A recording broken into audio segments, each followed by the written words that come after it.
Support comes from Empower Missouri, working to fight poverty and secure basic human needs and equal justice through coalition building and advocacy. Information about involvement at empowermissouri.org/action. From St. Louis Public Radio. This is Politically Speaking.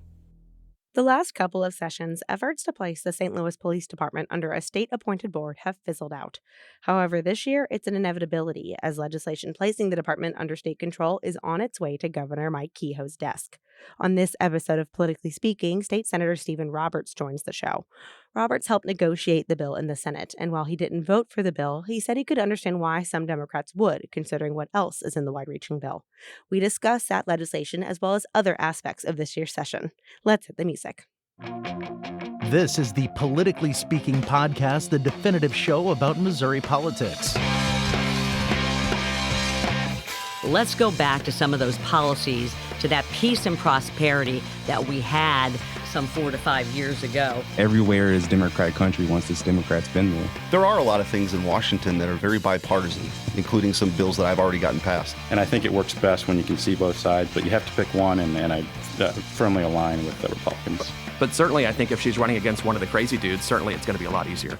But I'll take wisdom in age and a few missteps in oral over somebody who has no substance. I believe that you represent the party's values and you move forward, and that's what I have done.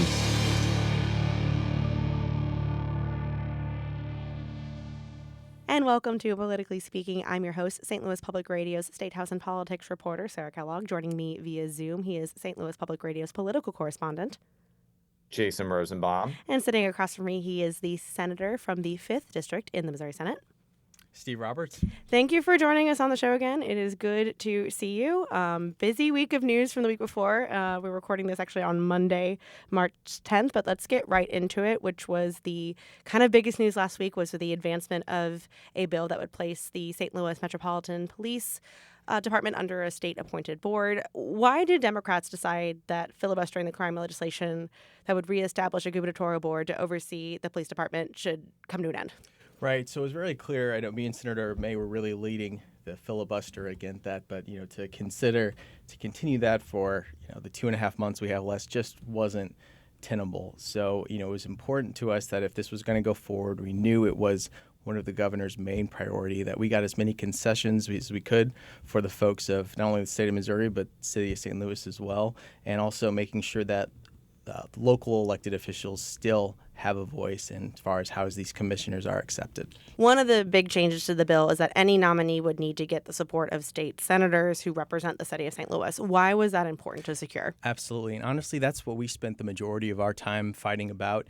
As the board was initially proposed by the police unions, it would have them put forward a panel of folks that the governor would then choose from. So the question really proposed to Senator May and myself is either you have no local input or having a seat at the table. So we were steadfast in the point that if this was going to go forward, the folks had to be residents of the city of St. Louis. They would have to be sponsored by one of the sitting senators representing the city of St. Louis, which effectively gives us veto power over any of the nominees. So that way, the folks, the citizens and residents of St. Louis could still have a voice as far as who's controlling this board, because it's given broad authority. I mean, they're going to be able to hire and fire, select the police chief, and a lot of the inner machinations of how police operations work in the city of St. Louis.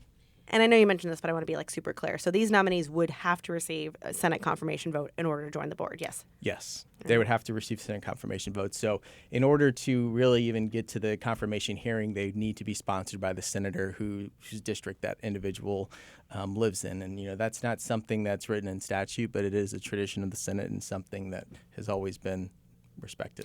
Another change was, and correct me if I'm wrong, an earlier version allowed pretty much if you were a resident or you had a business in St. Louis, you could serve on the board. It's now just resident, correct? You took the business part out of it? We did. There was a compromise made on it, though. So there would be a 6-member, an ex-officio member, but they wouldn't have the authority to vote on the matters before the board. So you could have someone who has a business but does not actually reside in the city of St. Louis as part of the board. But again, they would be a non-voting member. This may be a semantical question, but I'm going to ask it anyways. The 4th District includes a significant portion of St. Louis County, and it's not out of the realm of possibility that sometime in the future, perhaps even in 2027, that someone who lives in St. Louis County could represent the 4th District. Do you have any concerns about somebody who doesn't live in the city of St. Louis could effectively have veto power over the membership of this gubernatorial board? I don't. I think just the history of how the 4th and 5th districts have operated together. I mean, Senator May is one of my closest friends and allies up here, and they're still responsible for representing those parts of the city and county as well. So, you could have a situation, I suppose, where the two senators don't get along, but I mean, they still represent the city of St. Louis. Those are still their constituents. I want to just ask from a more practical standpoint. St. Louis Democrats have almost been universally opposed to having a gubernatorial board oversee the St. Louis Metropolitan Police Department. I say almost universally opposed because there are some supporters. State Representative Steve Butts, I believe, backs that arrangement. Why do you think the current setup, where the mayor's office essentially oversees the city's law enforcement agency, is better than having a gubernatorial board? So, however you may feel about an individual mayor and their policies, I think just in principle, you want local control and you want that delegated down to the lowest level. I think that's important in policy and principle. So by doing this, you are ceding some of that authority to the governor because they're still considered, a gubernatorial appointee, and he's really or that individual is really having a lot more influence than they do under the current system. I asked this question because it is somewhat unusual for a mayoral administration to have direct oversight over a police department in the St. Louis region. Most police departments in St. Louis County answer to city managers. The St. Louis County executive doesn't have direct control of the St. Louis County Police Department. There's a board of police commissioners that they appoint. Mm-hmm. Why should the city have such a radically different setup than those arrangements that I mentioned? And I use the word radically purposefully because there's a big difference between an elected mayor overseeing a police department and a city manager or a board overseeing a police department. Right. And I think that just goes to kind of the unique situation of the city of St. Louis and its makeup. I mean, I think it's important to have more of that centralized authority when you're dealing with the police force for our city and region. I wasn't elected at that time when that went into effect back in 2012, but, I think it was seen as a more efficient and more effective way, hopefully, to run the department. As I said earlier, we're recording this show on Monday, March 10th, and the Senate is actually slated to vote on this bill today, according to Floor Leader Tony Luetkemeyer. You've mentioned that you wouldn't be surprised if some Democrats voted for this bill. Why? If the state control part of this legislation wasn't in the bill, I'd be voting for it. I mean, we have been working tirelessly to get things that we just have failed to make it across the finish line in previous years. And with it being attached to this bill that is the governor's priority, in the state, he can't just line item veto out parts of it that he may not agree with. And so I think that goes to the importance of compromise. I know the previous administration had vetoed legislation that we actually got to the finish line that was focused on folks who have been wrongfully convicted of crimes, getting restitution for them, but also different programming as far as tuition assistance and things like that. We've heard horror stories of women being shackled in prisons, inmates being victim of price gouging when they're trying to make phone calls to stay in touch with their families. And it's been proven that if they're able to kind of maintain that support network, they're far less likely to commit more crimes in the future, just being able to maintain that support system. So, this and other pieces of legislation are why, I think Democrats could in good faith vote for this bill. I mean, there are a lot of Democrat priorities in this legislation. Something that's also not in the bill anymore was language on the definition of rioting. It would have expanded what rioting means. One, if you want to tell our listeners kind of what that did and why that was a Democratic decision to get that out. Absolutely, and I got to give credit to our minority floor leader, Senator Doug Beck. He worked really hard on this part to make sure we remove the part dealing with how they define rioting. We're really targeted and focused on folks who are peacefully protesting, and the potential for that statute to be abused. So as one of the compromises, that part has been pulled out. There was a enhancement part in it, but also just removing part of that entire section that's currently in state law.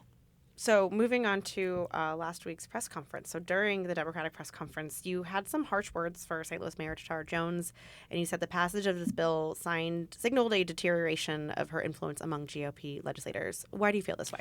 I'd say Democrat legislators as well. And, one of the most interesting things that I have not seen in my political career is having the Ethical Society of Police and the St. Louis Police Officers Association both lockstep as far as the need to change how the board was run. I mean, I think that when this was first put into effect, they were each supportive of it, but the conditions have just deteriorated so bad that they have no confidence in the administration. I mean, the issues that I've heard from them about simple things from like paychecks to getting their vehicles replaced and the parts they need, it has just been met with obstacle after obstacle after obstacle. And, hearing from them, it made it very clear that something needed to be done. And I mean, I think as we saw as the votes from the election on last Tuesday, the citizens of the city of St. Louis are fed up and they're ready for a change. Senator Nick Schroer has said that this bill isn't necessarily an indictment on Mayor Jones because it's been filed when Lyda Crewson was mayor. So I guess thoughts on that it wasn't strictly because of that, but maybe why there might be a more intensity of getting it passed in the last few years. Yeah, so I've seen that pass, offered several times, but never this much energy and effort and political capital used to get done. I mean, for the governor, basically, this is one of my priorities. The way it's been fast-tracked, I mean, we go for spring break next week. It's done before then, so there's a good chance that it could be signed into law later this week. I think the deteriorating conditions have caused it to escalate to them realizing, all right, we need to fix this, and we need to fix it now. I guess just to follow up on Sarah's point, though, Governor Mike Kehoe made putting a gubernatorial board in charge of the police department like one of the number one priorities of his administration. So couldn't it stand to reason that regardless if the mayor was Tashara Jones, Kira Spencer, Lyda Crewson, Francis Slay, Freeman Bosley Jr., nothing could have prevented the legislature from passing this bill? I disagree. I think that if you had a police force that was supported by their mayor, and if you had the St. Louis Police Association, if you had the Ethical Society of Police telling Governor Kehoe, hey, look, things are working, or we're about to have a new administration come in, don't pass this legislation, it would have died on the vine. Jones's office has pushed back at your characterization that she didn't do enough to stop the state control bill. She pointed out that she's testified against the legislation in the House and Senate and worked with your colleague, Senator Carla May, to oppose the measure. Are you mischaracterizing the way she tried to stop this legislation? Absolutely not. I mean, coming up for a photo op to testify on a bill is not advocacy. It's sufficient advocacy. I mean, it's speaking with the bill sponsor. If someone is carrying a piece of legislation that, I think impacts the city of St. Louis, I'm not just going to talk to Carla about it, Senator May about it. I'm going to talk to the Republicans who are leading it or are pushing this legislation, try to convince and explain to them why this is a problem. And we just didn't see that here in the Capitol at all. Jones's spokesman, Connor Kerrigan, went on to say, quote, the senator is using the mayor as a convenient political punching bag to distract from the fact that he has not been at the table and is unwilling to stand up for the city of St. Louis in any meaningful way. Good luck to him on whatever appointment he is currently seeking from Governor Kehoe. What do you have to say to that statement? I mean, that's just hilarious. I mean, I was clearly leading the filibuster on this piece of legislation, and all of the majority of the changes that we were able to put in there was a team effort between me and Senator Carla May. So I think that, you want to talk about alternate universes. It's just completely absurd to say that we weren't doing everything we could to make this bill as least harmful, but also bringing back some amazing things for the district as well. Jones came in a very distant second to Alderwoman Kira Spencer last week in the mayoral primary. And if Spencer wins on April 8th, do you have confidence she'll be able to deal with the GOP-controlled legislature more effectively, especially since she's never identified as a conservative or moderate at any point in her political career? And as you know, the Republican-led legislature is pretty darn conservative on a lot of issues. Right. No, I do, and I think it's an opportunity for a new beginning. I mean, you've as we've seen the success of our new circuit attorney, who was recently reelected, Gabe Gore, is doing a fantastic job. Has developed a relationship with folks on both sides of the aisle, on the legislative and executive branches. I wouldn't expect anything less from our Alderwoman Kara Spencer and in this new role. And I think Republicans, well, I know this from speaking to them, they want her to be successful. They want to have an effective police department. And, I've had conversations with my colleagues on the other side of the aisle, and one of these questions even came up at the press conference. What about, some state funding from general revenue to kind of help during these transition periods? And all of my conversations, my friends and colleagues from the other side of the aisle have been very open to it. So I think this is, unfortunately, I'm against losing this local control, but it's a real opportunity for our local elected officials to have a positive relationship with our state leaders. You're pretty well versed in St. Louis politics, particularly North St. Louis politics, as your family has been involved in it in one form or another for many decades. And one of the striking things about Tuesday's results is Spencer ended up doing historically well in some African American wards. For context, in the 2021 primary, she got between like 10 to 20% of the vote in Black majority wards against Jones and Lewis Reed, who are both African American. This time, in a race with 3 African American candidates, she ended up anywhere from in the 30 to 40 percentile range in those wards. Given like the history of racial polarization in city voting, why do you think Spencer was able to get fairly significant African American support in this race? Well, you've heard the criticisms for me as far as the mayor's relationship with the police department, but that just has trickled down to all levels of government, between that and the Board of Aldermen. I mean, this snowstorm, for example, like the absurdity of the just sitting there for weeks and basically like taking no responsibility or accountability for it.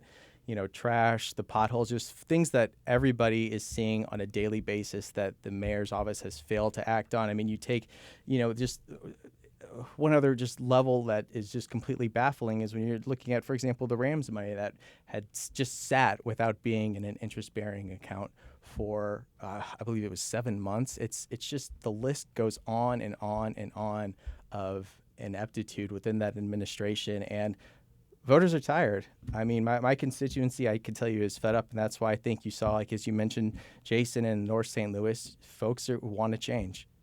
You demurred from giving an endorsement last week in the press conference. Are you willing to do an endorsement now on the mayoral race? I typically avoid making those types of endorsements or engaging in any kind of political activity while we're in the Capitol. We need to take a quick break, but we'll be right back.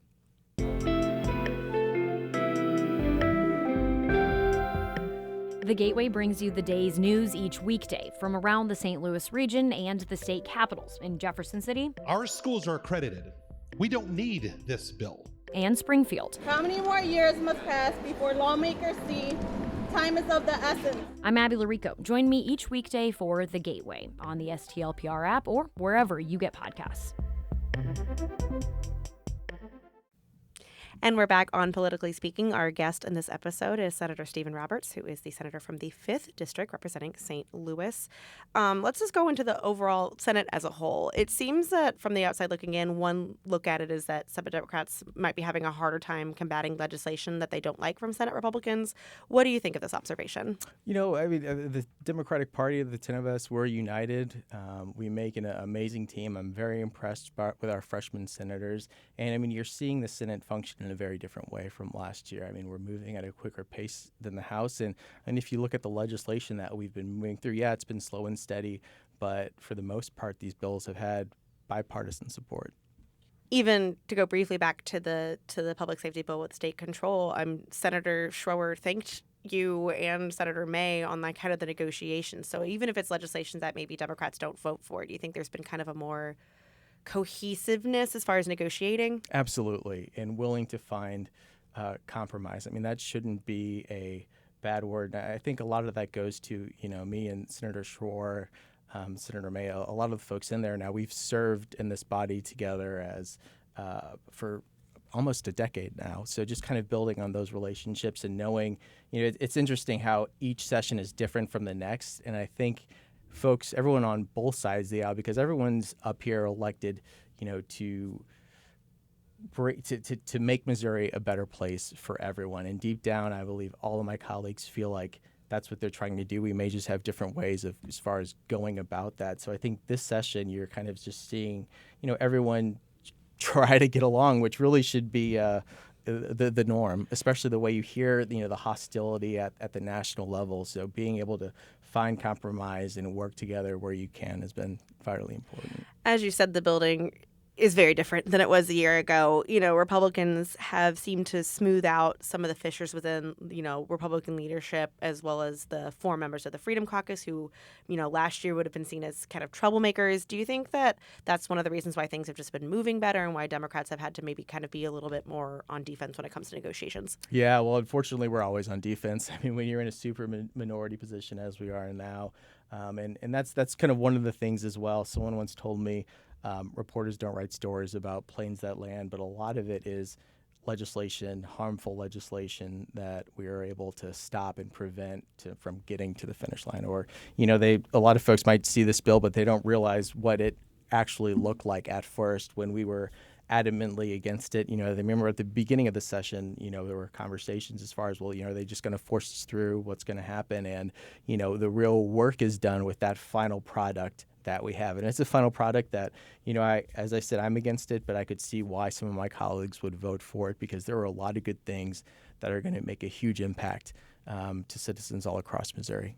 You mentioned that your caucus was united, and I assume on the issue we're going to talk about next, they're united, but it hasn't been always the case. Like, I noticed on Senate Bill 4, which is a major utilities bill, that there was this odd coalition of no votes where there were some conservative Republicans voting with some Democrats, but some Democrats like yourself, Senator Weber, Senator Washington, Senator May, all voted for it.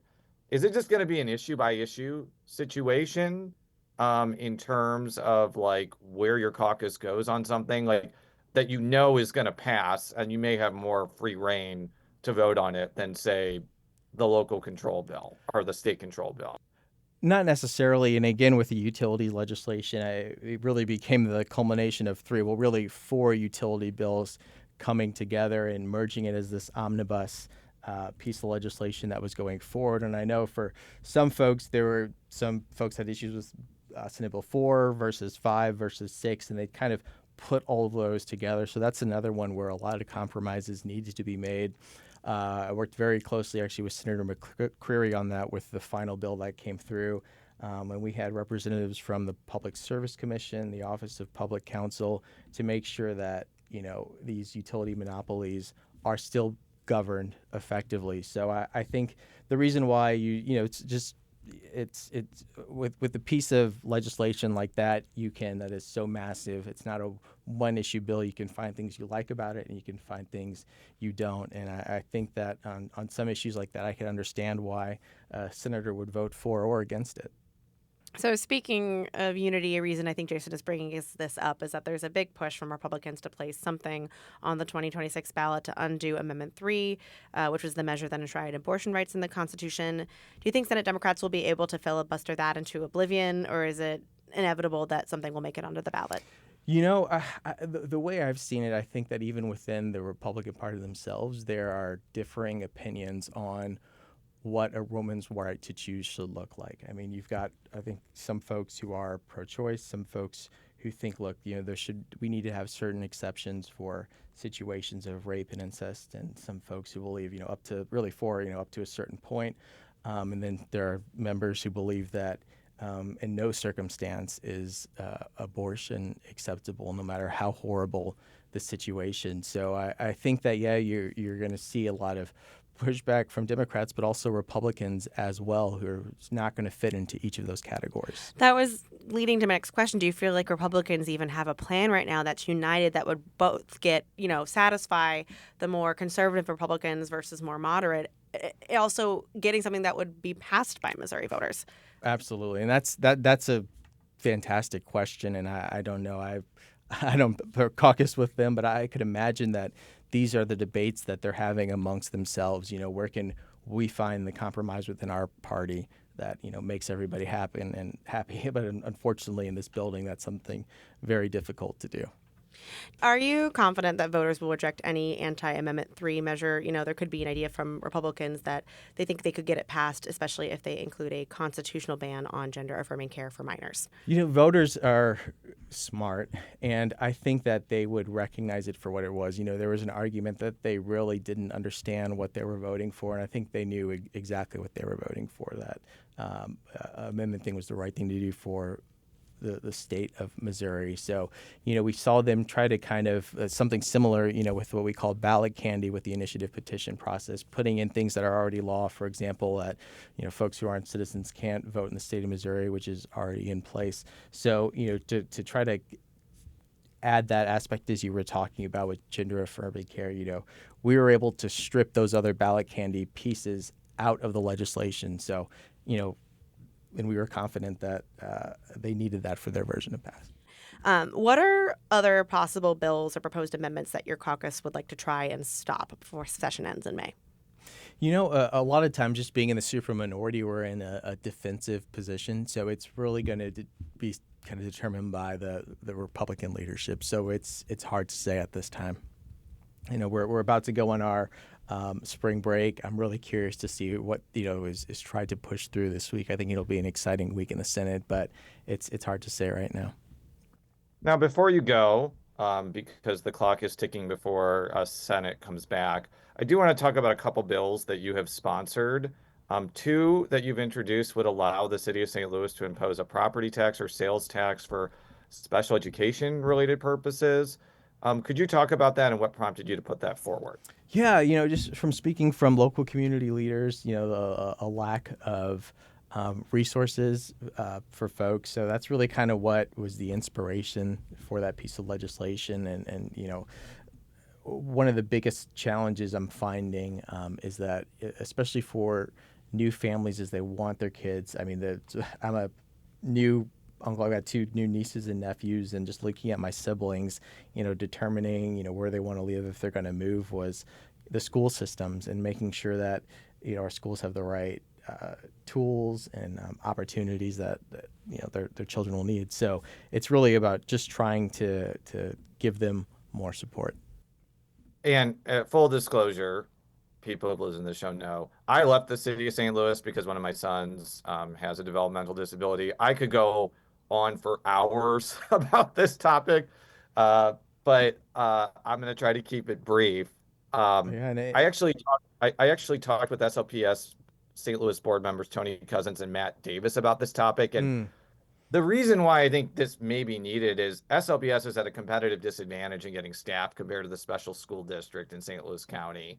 And special school district is like a property tax that all the county residents pay hundreds of millions of dollars. They can't possibly compete. Right. Do you think something like this could help close that gap that I just talked about? I do. And Jason, unfortunately, that story is not an uncommon one. So it's an issue that absolutely needs to be addressed, and it's something that I'm trying to fix here in the Senate. Another bill of interest you put forward is boosting admission fees to enter casinos. What was behind this legislation, and why do you think it's needed? Great question. So I actually serve on the Missouri Veterans Commission that's responsible for our veterans' homes and cemeteries across the state. And part of how they get their funding is from the Gaming Commission. So anytime that someone enters the floor of a casino, the $2 admission fee needs to be paid into this fund. Well, after COVID, we found that folks just weren't going to casinos and they weren't generating that revenue forward. So actually, in the governor's State of the State address, he'd mentioned making sure that we had funding to make sure a veterans home in Lawrence County was able to stay open, because the commission has been having to make some very difficult decisions because they're just not receiving the funding through these mechanisms as they normally had. So that $2 admission amount was set over 3 decades ago in 1990 and has not moved up or accounted for inflation at all. So this would double it, and then we put in a caveat to cover to increase along with inflation. So it's not a situation where I'm going to have to come back every 5 10 years to try to increase that amount. I mean, it's fair, it's the right thing to do, and it's something that our veterans' homes absolutely need. So we have seen how persnickety casinos can be when they feel that their revenue streams are threatened. Just ask Denny Hoskins' efforts to try and legalize video lottery terminals. What have been the casinos' reactions to this? And are they not for it because they would have to be giving more money to the state, or is this such a small amount of money for them that they don't really care about this if it goes from $2 to $4, and then inflation Right. to offset? I would say they care. Last session with Senator Hoskins, we were able to kind of get this on as amendment and some other things dealing like with the sports betting to shore up and help you make sure that these veterans homes have the funding that we need. And that's something that we actually got onto the bill with bipartisan support. So, from the experiences that I've had, they've, opposed it. But, I'm more than willing to sit down and work with them and try to find a solution to this problem, because it's not right that our veterans homes aren't getting the funding they need. I mean, these are folks who've served their country. They're entitled to this right. And the idea that our state is considering having to shut some of these down is just untenable. So I think on this issue, it reaches across party lines. And I, would welcome a conversation that I do with, anyone who opposes something that I work on, and hope that, we can come to a solution. Are there any other bills that you think have a good chance of making it to Governor Kehoe's desk this session? Yeah, so a priority of mine that I've been working on with Greater STL, local elected officials, and community leaders is the Downtown Revitalization Act, Senate Bill 35. And what this does is it creates a tax credit for converting commercial spaces and main streets into residential housing. So, you've got the AT&T building, 1.4 million square feet, that's been sitting vacant for decades, the Railway Exchange, and, only about 5,500 folks live downtown. And more so than that, I mean, the city of St. Louis is a city built with a population 4 million. So, our downtown is just such a gem. And if we're able to get more folks living down there, more foot traffic, it's more likely that crime will go down, and we can really see a revitalization of our downtown and main streets. And it was important that we got buy-in from our colleagues across the state and a lot of their historical districts. They've got these first floor retail spaces, but the upstairs residential parts, from the first floor up, are dilapidated or falling apart. So this is something that we've been working on over the past 2 years, and we've got it to a really good place. And I think it's going to make a huge difference all across the state of Missouri. And one of the caveats to this is, folks, they actually have to own this building. So for every $4 in, they're getting a credit for one back. So, I mean, they've already put the funds in, and then they would be issued. They have to apply and be issued the credit, afterwards. So I think it's more than fair. And like with the larger buildings, I mean, it's to the point where they're just too expensive to tear down, and they just sit there. So this is a way to solve that problem of vacant buildings, for me in the city of St. Louis, but also across the state of Missouri. And that's all the time we have. Thank you so much, Senator Roberts, for joining us on the show. Politically Speaking is a product of St. Louis Public Radio, which is owned by the University of Missouri St. Louis. You can find all of our coverage, politics and not, at stlpr.org. And Senator Roberts, where can people find you on the internet where you want to be found? All right. So the best way to contact me or reach me is our website. It's senate.mo.gov/Roberts. You can find our contact information. You can give us a call, 573-751-4415. I got to say, some of my best ideas come from constituents. So if there's an issue or problem that you all experience that we can do something at the state level, I'd love to get involved. All right. Thank you so much. And until next time, so long. Politically Speaking is produced by Jason Rosenbaum, Rachel Lippman, and me, Sarah Kellogg. The show is edited by Fred Ehrlich. Read all of our coverage at stlpr.org.